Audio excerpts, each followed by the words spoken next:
Esporte e ICEJU. Então, entender o seguinte, existe interesse do Estado em licitar, né, em construir uma PPP em outros equipamentos, né, ou se trata exclusivamente do Castelão? Uma PPP a nível CFO, existe essa pauta, esse sonho, essa ideia? O que vai ser feito com a Aécio de Borba?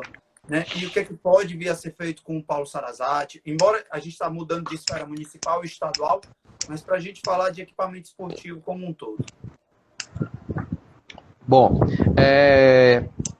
são, como eu falei, né? PPPs, organizações sociais, contratos de gestão, são possibilidades aí que a administração pública tem e utiliza delas para gerir equipamentos públicos e outros projetos, situações, programas, etc. Eu acho que a PPP, ela é uma solução, ela é uma das ferramentas. Eu acho ela muito interessante para aqueles equipamentos que possuem um atrativo maior de visibilidade, de lucro para a própria iniciativa privada. Quando você fala PPP, você não pode descartar a iniciativa privada, que vai estar lá visando lucro, que não é ilícito dentro do processo, ele é lícito e bem discriminado, e é o papel dela dentro dessa conjuntura. Só que ela não pode estar pensando estritamente no lucro. É isso que a gente não pode deixar acontecer. Ela tem que pensar em reinvestir parte daquilo arrecadado no próprio equipamento. Ela tem que pensar na responsabilidade social dela, sustentabilidade, meio ambiente, sociedade, o contexto onde ela está reunida, o contexto que eu digo é o contexto local de comunidade ali no entorno. Ela não pode esquecer todas essas prerrogativas, certo? Quando você pergunta se já foi pensado para outros equipamentos, foi à época no Estado. Inclusive, como eu falei, como está sendo construída essa nova PPP aí do Castelão, vislumbrou-se a possibilidade, não uma vez, várias vezes, ser uma PPP única, Castelão CFO. E ser uma PPP que gerisse os dois equipamentos num grande complexo esportivo ali, né? Porque os dois são vizinhos. E até no projeto do CFO, tem uma passarela que une os dois espaços, né? Que você vê ali. Então, eles foram concebidos até para se completarem. O Centro de Formação Olímpica não tem estacionamento. E, ao mesmo tempo, eu tenho um ginásio no CFO para 20 mil pessoas. Onde é que esse pessoal estaciona? Estaciona no estado do Castelão. Então, eles foram concebidos para dialogarem os equipamentos entre si. Então, tem essa possibilidade, sim, né, de acontecer isso em paralelo. A possibilidade da PPP para o Centro de Formação Olímpica, não sei se ela ainda existe. Eu acredito que nenhuma possibilidade foi descartada aí no processo.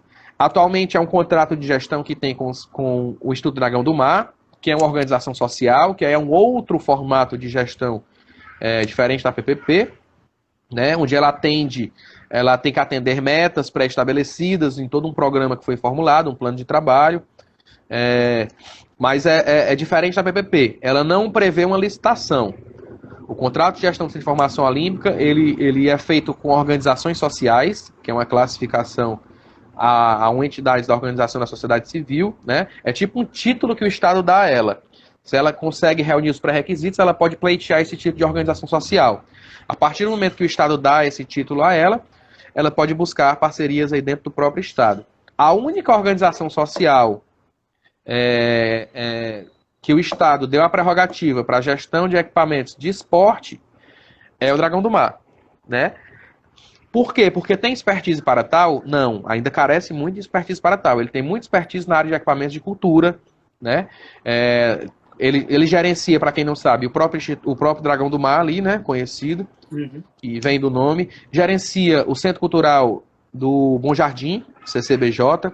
Gerencia o Cine São Luís, do centro da cidade. Então ele tem muita expertise em equipamentos públicos culturais.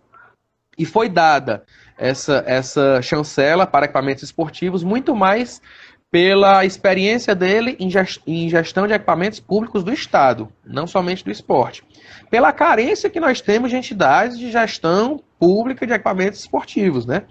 Então ele entrou preenchendo uma lacuna. Eu espero realmente que seja uma experiência exitosa aí no processo. Tenho as minhas ressalvas bastante sérias aí no processo, mas torço para que dê certo. Torço realmente para que dê certo, porque é o nosso dinheiro que está sendo investido lá nesse equipamento.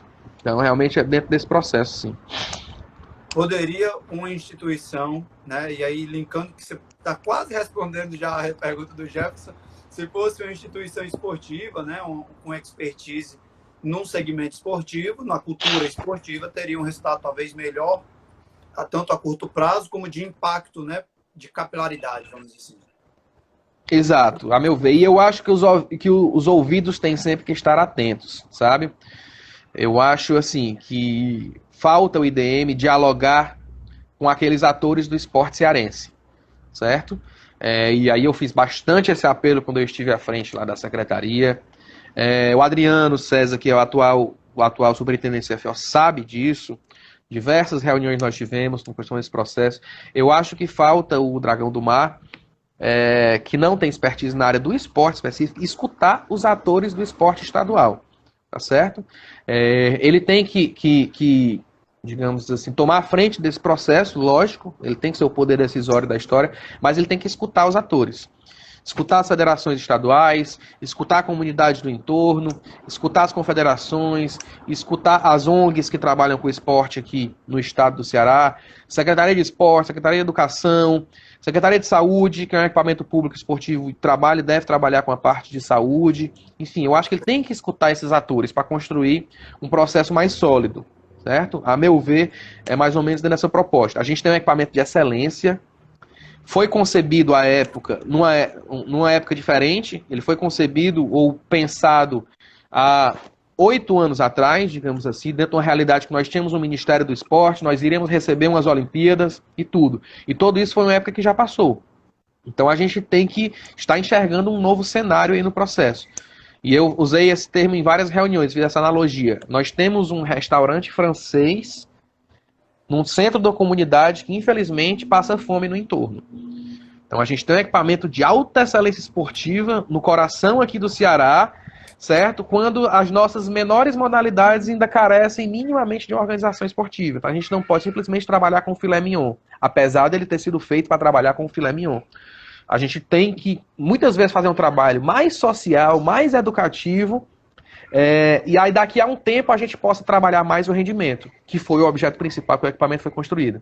Eu acho que a gente precisa, a nossa estrutura social carece com que ele primeiro atenda mais aos anseios sociais e comece a galgar esse objeto aí. Não é daqui a 6, 7 meses que nós vamos sair com o atleta olímpico que vai participar em Tóquio 2021. Apesar de ser o nome de Centro de Formação Olímpica. Eu acho que tem que ser um processo construído aí. Construído, sabe? E assim... Perfeito. Imediatismo, infelizmente, é a palavra da nova geração aí. Mas a gente não pode ser imediatista quando a gente fala de construção de cidadania, de valores do esporte, formação de atletas olímpicos, até que é uma coisa que vem a médio prazo aí. Massa. E aí, para finalizar, a Heloísa também mencionou que muitas vezes a população, e você também, a gente conversou isso hoje, a população muitas vezes não percebe que ela pode ir lá e construir, né, buscar algo, né, cutucar o poder público ou os gestores de equipamentos públicos.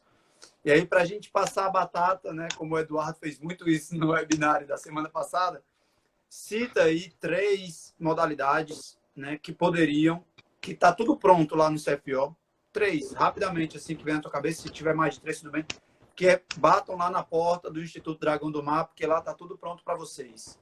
Né? Proponham soluções. Vai, 3 modalidades. Cara, a gente se despede.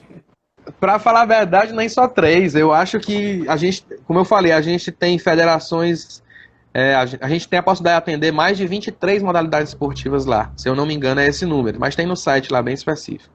23 ou 26 modalidades. A gente tem algumas que já fazem parceria lá. Foram construídas desde a época quando eu estava na coordenação. A gente tem a Federação de Atletismo. Foi uma das primeiras entidades que fez um projeto, inclusive na lei de incentivo do Estado, do esporte, no equipamento público. A gente tem a Federação Cearense de Tênis de Mesa, fez diversas ações lá. Nós temos a Federação de Badminton, que fez projetos lá também. Enfim, nós temos uma infinidade de possibilidades, certo? Mas o que eu acho que precisa ser trabalhado com urgência são aquelas modalidades que a gente não tem uma tradição muito boa. Eu acho que elas precisam ser trabalhadas a título de iniciação esportiva. O Jefferson aí que está assistindo a live, que é um mais do polo aquático a nível nacional aí, uns técnicos mais conceituais a nível de Brasil, tem uma seleção fantástica aí, aqui na área do polo aquático, e é uma modalidade que precisa ser mais trabalhada. A gente não tem base, digamos, de polo aquático. Nós temos atletas de ponta aqui no estado muito bons. E o equipamento tem traves de polo aquático oficial e etc. Que a gente tem hoje absolutamente a equipe do Jefferson aqui no estado para utilizar desse equipamento na estrutura que ele tem. Então, essas pessoas que têm um desempenho mais pontual na sua modalidade, eu acho que tem que chegar junto, tem que dialogar a respeito, tem que se apropriar disso, porque nem a concorrência existe a título de estado. E aí precisa trabalhar dessa questão mais social, essa questão de base, tudo para que a gente possa formar modalidade. Estava dizendo aí que é meu sonho. A gente discutiu várias vezes a respeito aí, disso. Inclusive, e Jefferson sabe disso, quando eu estava na coordenação da secretaria, nós fizemos vários projetos para a Lei de Incentivo Federal. A Secretaria de Esporte como proponente, porque o poder público pode propor projetos na Lei de Incentivo Federal, né? Desses projetos, 3 projetos, 2 foram aprovados integralmente, um com algumas ressalvas. E um dos projetos era exatamente para nós formarmos equipes de esporte de rendimento dentro do CFO.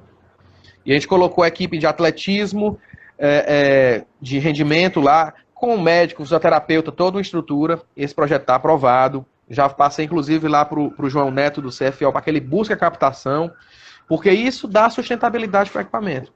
Tem previsto projeto de polo aquático, Jefferson, a modalidade está contemplada lá dentro, com material esportivo, com pagamento de técnico, equipe multidisciplinar, etc, etc. Então, assim, você tem que buscar alternativas também fora para que possa rentabilizar ou desonerar do Estado o peso que é a manutenção de um equipamento público esportivo de excelência daquele. Certo? Então, assim, federações que estão ouvindo, busquem a proximidade. A João Neto, ao Adriano, toda a equipe de gestão técnica do IDM que está dentro do CFO, para que vocês sejam escutados. Não se cansem, vão lá, perturbem, porque aquele equipamento é público. Apesar de estar sob uma gestão de uma organização social, não esqueça que o equipamento é público. Ele tem que ser bem regrado, ele tem que ser bem sistematizado, bem regulamentado sua utilização, mas ele tem que trazer o retorno social, tem que trazer a relevância daquele investimento que foi feito com os impostos de todos nós ali, para trazer aquela máquina para o Estado.